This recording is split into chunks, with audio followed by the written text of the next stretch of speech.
Good afternoon. Good day out there today. Questions? Paul James, any kind of update you can give us? Moving in the right direction. Moving in the right direction. Still over 48 hours before kick time. I think he'll continue to improve. The workload gets lessened this time of the week, and that should help the healing process. Would you even take him on a limited basis if it's 10, 12 carries as opposed to what you might normally do? Yes. Okay. So if you had to limit him and manage him because he's hurt a little bit. I don't know if you manage it so much as you let him go with the understanding that you don't know if he'll have the stamina maybe that he would normally have. Kyle, South Florida dismissed two of its defensive backs this week. Is it something you're aware of and something you can work into the game plan at all? Maybe a younger secondary. It is something we're aware of. We see it. We get those notifications, and the thing that you're certainly always going to create your game plan with matchups in mind.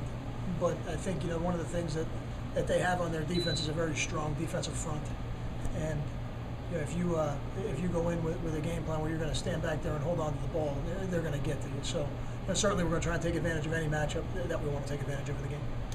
With the offensive line this week, what's kind of the thought process in mixing and matching while trying to team at guard, still looking for the right combination? No, I don't know if the combinations change. I think just trying to create some more depth. We don't have a lot of experience available to us when you get past those first five guys. Right now, the team is getting closer to being 100%. I think if he continues on the road he's on, he gives us an opportunity to play really good football. He's done that for us in the past, and we got to utilize him. And I don't know if just removing somebody who's been playing is the right answer, but I think having a role in this game will be important, and certainly as the next center in the game, that's as critical a job as any. Any thoughts on the likeness of the bobblehead?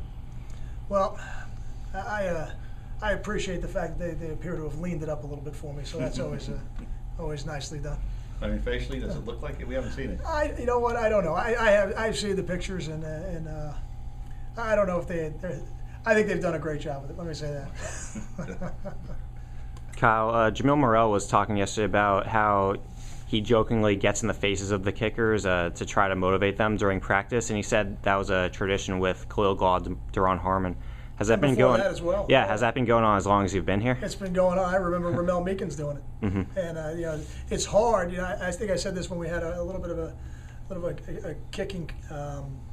We had a little bit more depth chart issues, I guess, at kicker in the past. I said, it's hard to create the game day environment in practice for that position. It's really hard. When you go on the road on offense, you can crank up the crowd noise and do those kind of things to force the offense to communicate in a really tough environment. But for the kickers, it's tough to create that end of the game environment. So you try to do anything you can, and the defensive players razzing the kickers. It's certainly been going on since I've been here. And with Jamil, he's the active leader in career sacks with 8, which is kind of a low number. Are there any thoughts when you hear that? No. And Jamil's a guy who plays with tremendous effort. Marcus Thompson plays with tremendous effort. We have, over the course probably the last 9 years, sacked or hit the quarterback a very high percentage of the time. And sometimes that's with one-on-one pass rush moves, and then sometimes that's with pressures as well.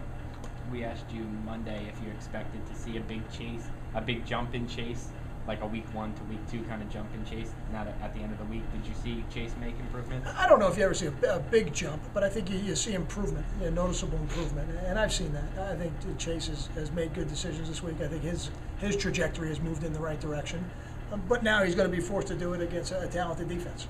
And they'll have some new guys in their secondary, but I know those first 2 levels are pretty accomplished players. With all the work you and the players have put in since August, is it hard to conceive that Saturday could be the last game of the season, but it could end abruptly, or have you not even considered that possibility? Don't even consider it. Don't even consider that possibility. Because it's a negative thought, or because it has no impact on preparing for the game. Everything we're doing is in preparation of doing the best job we can to be 1-0 Saturday night, and anything else aside from that or outside of that, it has to be pushed to the side. Because usually I know you plan for everything, and you're going to have to plan for the next day. So either you're going to plan for practice or you're not. So you just won't allow it until when that comes up. You'll think about it. That won't affect our practice schedule. We already have our bowl practice schedule set, and we're ready to jump into it. Time for two more. Kyle, as the staff this week, how excited are you about everything in recruiting with official visits, in-home, state championships, that kind of stuff going on? It's there's a lot of moving pieces, and it is enjoyable for us to be able to get out, and we'll try to get out a little bit here as we get later in the week, in the evenings, and see some of the local recruits that we can see. And having some state championship games that we played in our stadium on Sunday is very exciting for us, and I think the teams that'll be in the stadium on Sunday will have a great experience there and create some memories really that will last a lifetime. And then we'll have one more week. We'll be out on the road after that, where we'll really need to get out and be everywhere we need to be. So, Thank you. Thank you. Thanks, Cal.